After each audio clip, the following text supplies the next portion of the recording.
today we'll start our lesson by introducing you guys what an ecosystem is. So first, let's just take a couple reviews of the levels of organization.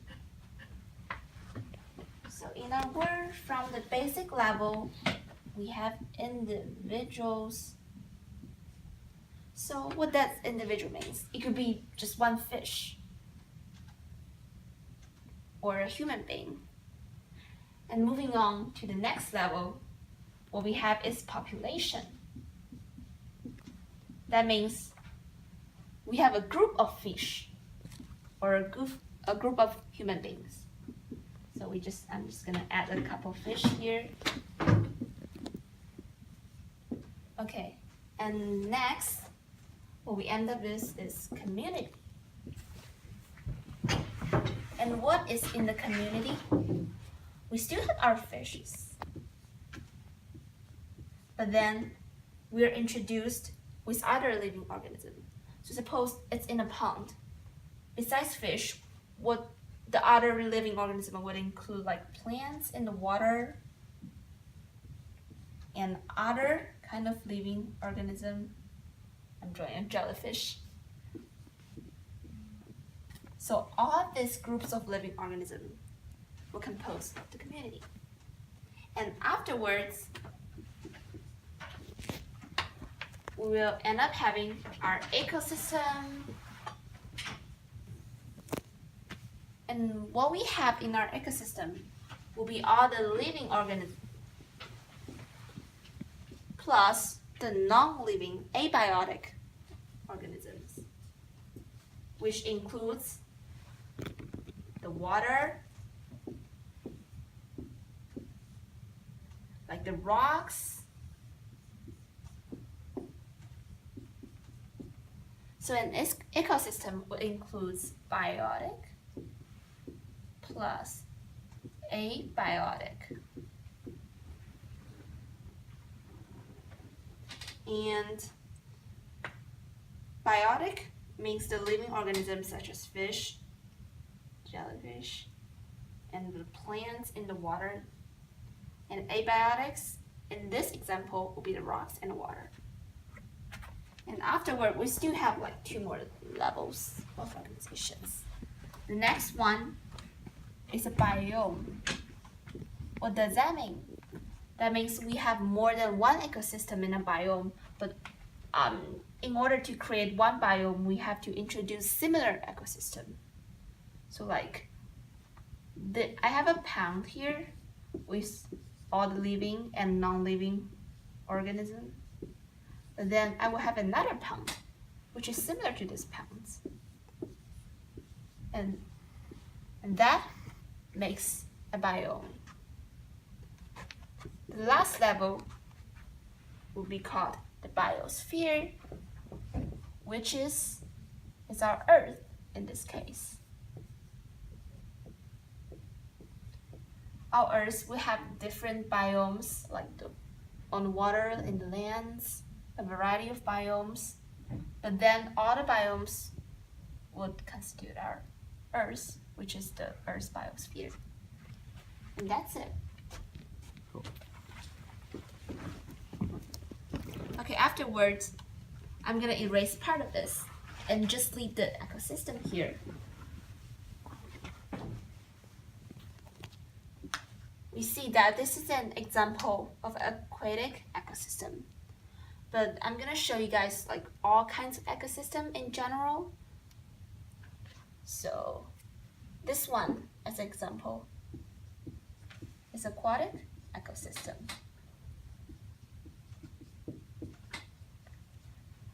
But there's also another big group of ecosystem called terrestrial, which means that the ecosystem and all the living and non-living organisms are on the land. And under these 2 big categories, we have some smaller differentiations between the smaller subgroups of ecosystem, such as in the terrestrial one, we have the forest, and we have the desert, grassland,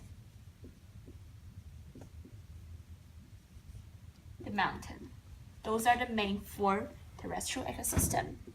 If you're interested, you can also Google and do some little research by yourself of what the subgroups are like beneath each of these subcategories, because there are a lot of different separations and definitions for the subgroups. And also for the aquatic ecosystem, we have 2 main kinds, which is the marine and the freshwater. The example we are building today is going to be a freshwater ecosystem. But remember when we talked about the salmon population, I introduced a term, and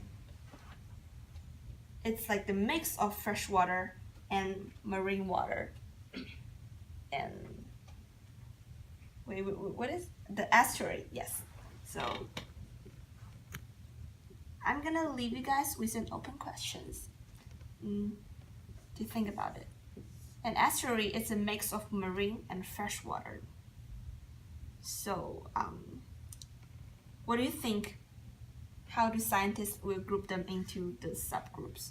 Would it belong to the freshwater or the marine water or something else? So for the aquatic ecosystem, we have the 2 subgroups, which are marine and freshwater. The marine water means the water in the ocean, which contains a lot of salts. And the freshwater, in this case, will be the water in the lake, in the ponds, where there are like fresh water and contains less salt. So there are more salts here, and there are less salts for the freshwater. Yeah, and my questions for you guys will be, how does scientists group the estuaries, which are the mix of the marine and freshwater, into any of these categories? Or would they create a new category for estuary to be just a new ecosystem itself?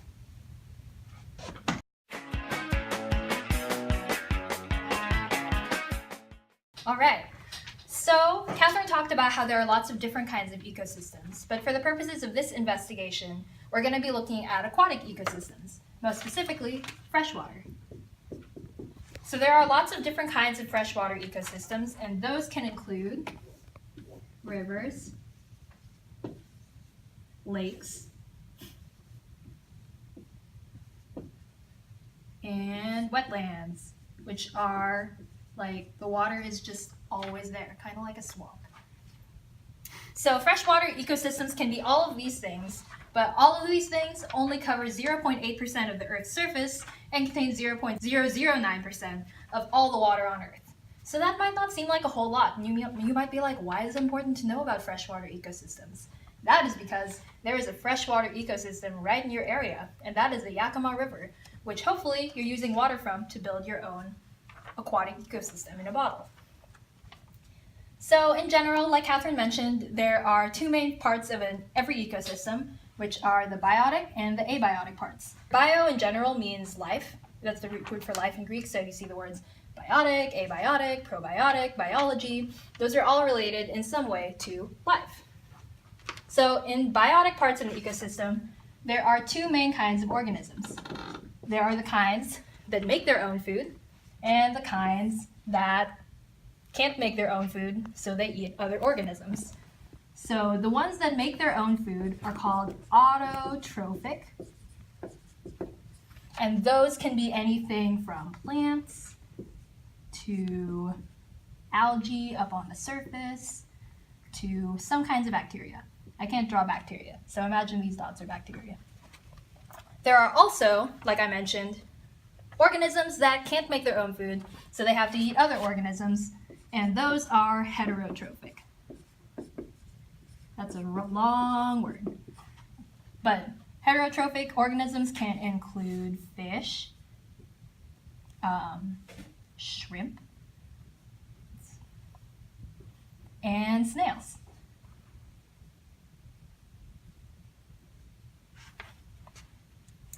So these are all the biotic parts of an environment, basically. They can be boiled down to make their own food, or they don't make their own food. And then there's the not living parts of the environment, which are equally important, These are called the abiotic parts. And there's a lot of different factors that go into the abiotic parts of an ecosystem. You might think like, oh, they just live there, that's all. But there's a lot of different factors that affect how well the ecosystem survives. So for example, like how deep is the substrate where the plants are growing from? Like, is it super deep? Do the plants have really deep roots, or is it very shallow and it washes away? How deep is the water? Is the water like super, super, super deep? Or is it pretty shallow and there's only very small organisms living there? So, substrate, the depth of the water. And then you want to know how warm the water is or how cold the water is, because that will also affect what kinds of things live there. And then how salty it is, because if it's super salty, then it's not fresh water anymore. It's a marine ecosystem, and that's not what we're talking about. And then finally, you want to know how fast the water is going, because if the water is moving super fast, then everything will, there's not a whole lot that lives there. It's mostly passing through, I think. I don't know. But if the water is moving very slowly or it's not moving at all, then different kinds of things will live there. So my challenge for you is to think of other abiotic factors in the ecosystem that can affect what kinds of things live there. That's all I got.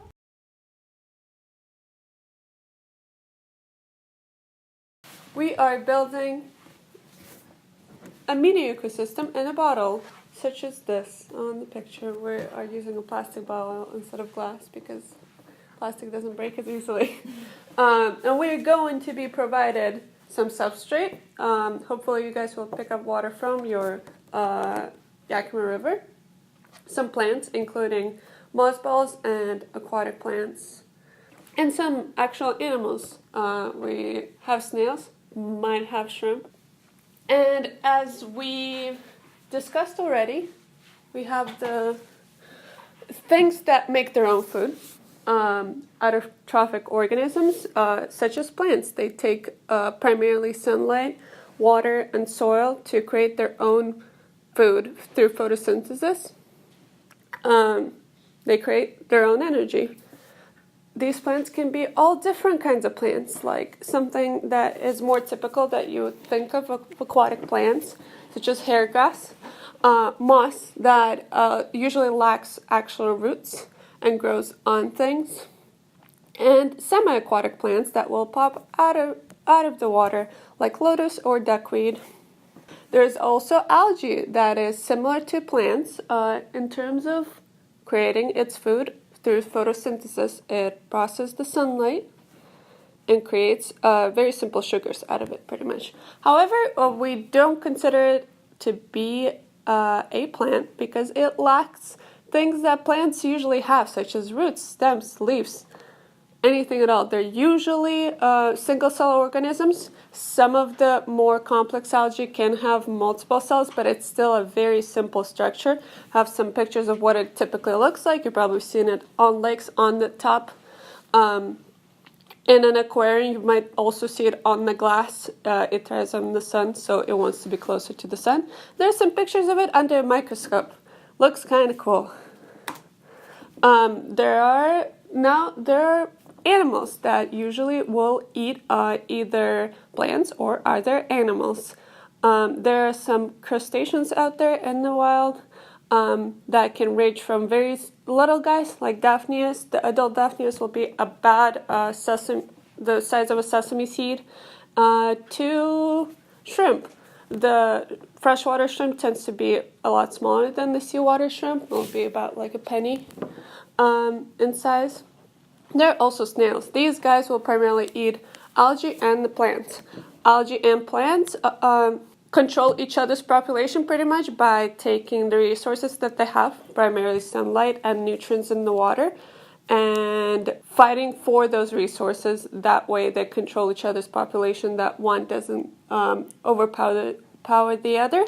These guys control the algae population, so if we didn't have those, the algae would take over, cutting off the oxygen and the sunlight for the other plants, causing the other plants to die.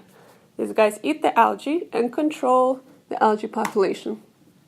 There are also things that eat other animals, so that the snails or shrimp don't eat all the plants, there are guys that eat the snails and control the population of the snails. There are also organisms that break down dead things like fungi. A lot of crabs will eat dead organisms. In your ecosystem, you are going to have a very simple setup with one plant, a moss ball, a marymore ball, and a snail from what we know. Definitely shrimp. Just a little recap, the plants will produce the energy through the sunlight, the water, and the soil. So will the algae. Your shrimp/snail will eat the plants and the algae. And the plants in return will take the waste that is produced by the animals and process it so it doesn't become harmful to the animals.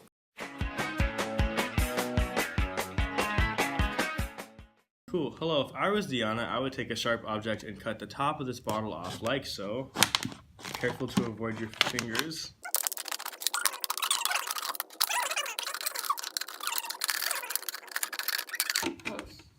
Well, this is just, we're cutting this off so that it's easy access to put in the stuff, because we can tape the top back, so that way it's not taking away from the translucentness of like the bottle, and they can still see what's going on with the ecosystem. Cool. Okay. So now that you have your two parts of the bottle, we're gonna fill it. Should I explain? Putting water in the bottle. Being sure not to fill it up all the way, since the rocks are going to displace some volume. Physics. It's actually like a really good like script voice though. Rocks. So next you're gonna put 1 to 2 inches of small rocks into the bottle. Or pebbles. We sent you these really colorful rocks. We hope you enjoy.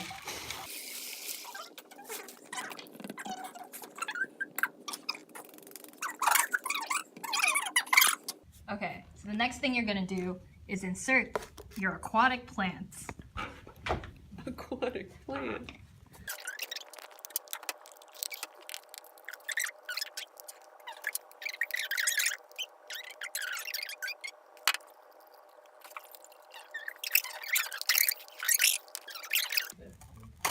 So you can cut down the side with a knife or a scissors or whatever sharp object you have on hand.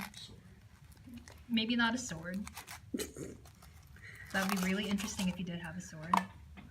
Wow. Wow! So that's our plant. It's a, what kind of plant is it? It's a live aquatic plant, Molbitus microsorium sp. It's a plant. It's an Asian water fern. Remove the tape from the top of plant container. Did that?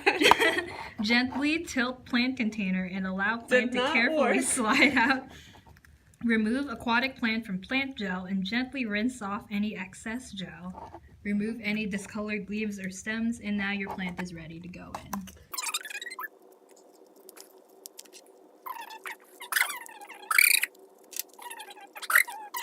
All better. And And we have to clean yes. the forms on it by putting waters. Yeah. Can I just drop it here to Yeah, you can wash probably it? just rinse it off in there. So we have some handy dandy water here, but you may need to use a sink. Just gently rinse it. Okay. Make sure you don't break the roots. So And see here, it's almost clean. But also look for the small white pebble inside. Once your plant is all rinsed off and not jelly anymore, you may want to put water in last. Our instructions said to do it first, but you might want to do it a little bit later. Create a small divot for your plant to comfortably sit in. Submerge your plant into the water. Right into that little divot that you just created. Shuffle the gravel around or something. And Wow. there you go! That's beautiful. Amazing! All right, so the next thing to do is put the snail in the bottle. There's a moss ball and a snail. Don't mind me. In a Clean up container. You guys are gonna have them in plastic containers, but we sent you the plastic containers, so they're in this mug. Never touched a fern ball. Here's a fern ball. Okay. All right. So you're gonna take the moss ball out of your container and just plop it on down somewhere. Yeah. Okay. And then you're also gonna take the snail. He might be a little stubborn, but he'll come out. Oh! No, just drop the snail. Okay. This is another take. Is it alive? He'll come out and he will. Yeah, he's right there. Wow. In the shark slayer. Be sure to name your snail. Yes, name your snail. Our snail is named after Crazy Joe from Shark Tale, who is a hermit crab, but you know it works. Awesome. To make sure that your snail has something to eat before the algae gets set up, you're gonna sprinkle in a little bit of fish food. So here you have some fish food. Looks like flake. It's pretty colorful too. You guys have fish food in an actual fish food can, but because we sent you the can, again, we got this. Smells kind of funky. It is. There it is. Smell fishy. For sure. You're gonna take some And flakes Just take this tiny bit. and drop it in. It will float at first, but then it will sink down a little bit later once the water get absorbed.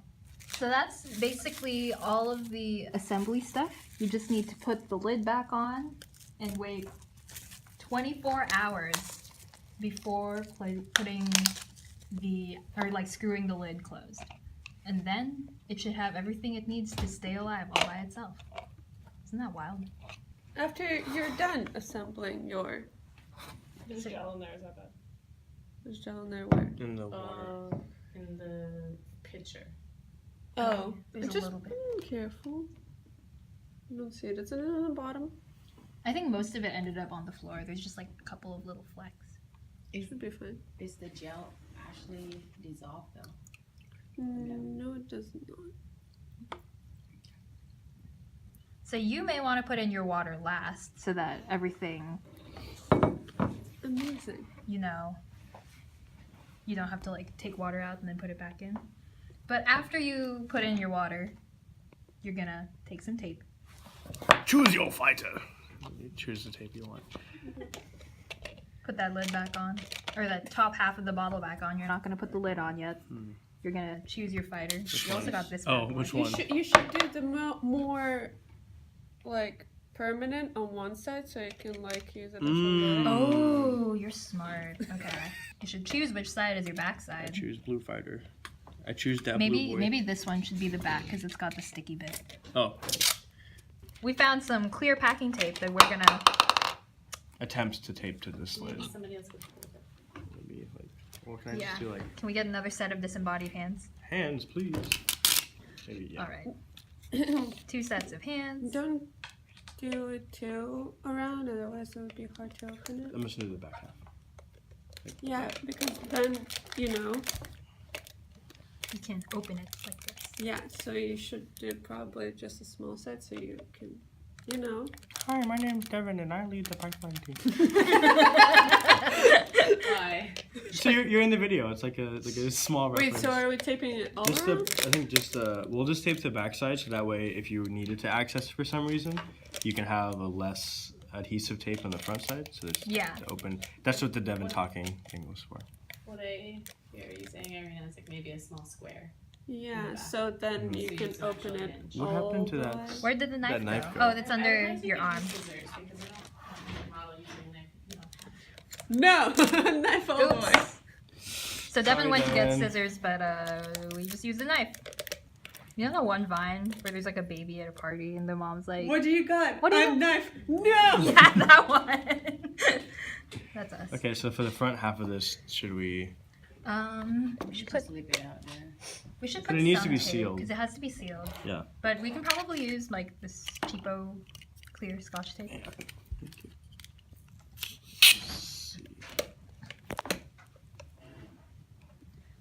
This is what you will probably be using. Don't fall.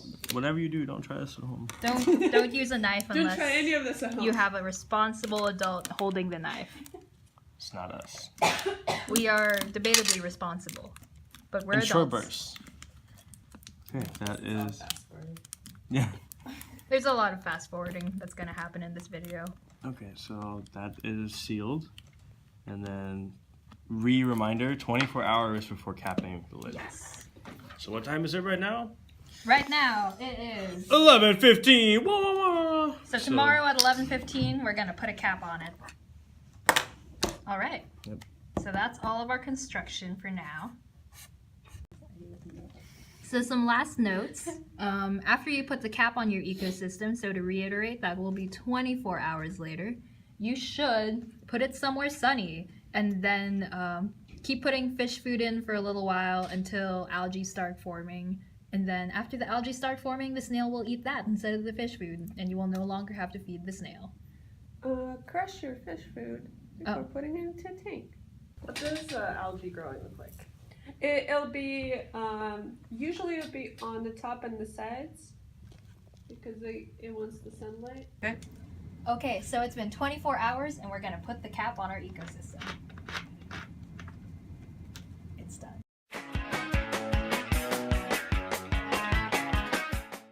Okay, so now we're going to talk about the different observations we're going to make over the next few weeks. For different types of observations, you can have two general types. The first would be if you're observing it and making notes based off of like how it looks. That does not include numbers. So that would be a qualitative observation. So qualitative means no numbers. The other type of measurement is if you're looking at it and you're defining it based off of numbers. So if you're going to measure the height of something and you're going to write down that number, that would be quantitative. So quantitative means numbers. So that's a pretty good distinction. So now for the different things you're actually going to observe in your aquariums are first water testing. We have a little water testing kit for you so you can monitor your pH, your ammonia, your nitrite, and your nitrate. And see how those change over time. Also, just general things about the water. You can note its color. So is it clear? Is it getting kind of muddy and brown?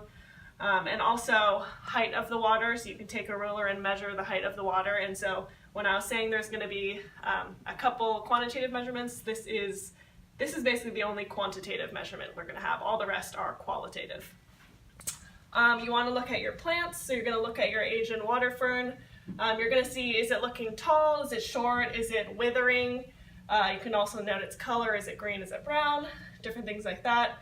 And then you can also look at your moss ball and note how it looks. Is it looking moist, is it looking dry, is it looking big or small, things like that.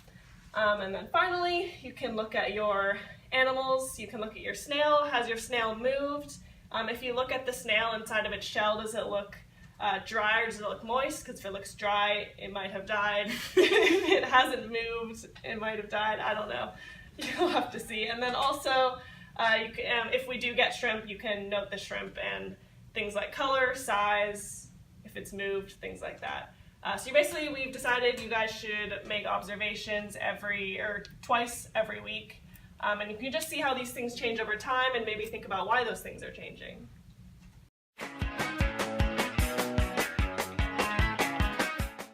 Hi, so this will be the last part of the lecture. I will be showing you guys some troubleshooting with the bottle aquatic system. So if you look at this picture, you can see the difference between those two. The first one is just clear bottle, which is what we have at the beginning, but after some time, you can see there's like the water become muddy and green because there's some algae that will grow in there. So some of the problem that we might encounter is that, because there's too much sun, so algae will start growing. So one of the things that you can do is to, first of all, to put some algae eater in your bottle so that it can eat away some of the algae. Second one is you can clean your bottle so that lesser algae. And lastly, if it has a lot of sun, because sun is the food for the algae and how it's grow. So if you can move it away somewhere that has lesser sunlight, it will prohibit the growth of the algae. And Another problems that we might encounter from this picture you can see is that some of the plant might be dying, and you don't know what is the reason why the plant might be dying, but one of the things that you can test for is water quality, and one of the things that we learned last time is pH testing, which is using this pH stripe or the nitrate and ammonia testing that we used when you guys came over to UW last time. But also some of the other reason is, the plants have less space. There's so many things in your bottle, and there isn't enough sunlight. That's also worsen your water quality, and it might make the plant sick. And like Rachel mentioned earlier, some of your animal might need to test to see whether it's alive or dead. So on the snail, if you push the slimy part and if there's a resistance, mean it's still alive. But if there isn't, it might be dead. Hopefully that won't be the case if you take care of your aquarium thoroughly. And these are some of the common problems that we might encounter, but throughout your 2 weeks or so experiment, let us know if you guys observe something else later, and we can discuss about it.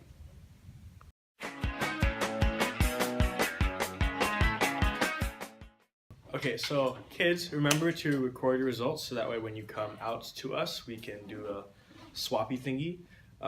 If you have any questions, click your heels 3 times and we'll be right there to answer them. Also known as call, text me, Joshua, or Sarah Lynn, the camera lady person. Yes, that's it. Peace. Or tell Deanna, because she is the all-knowing. And if she doesn't know, then we're back up.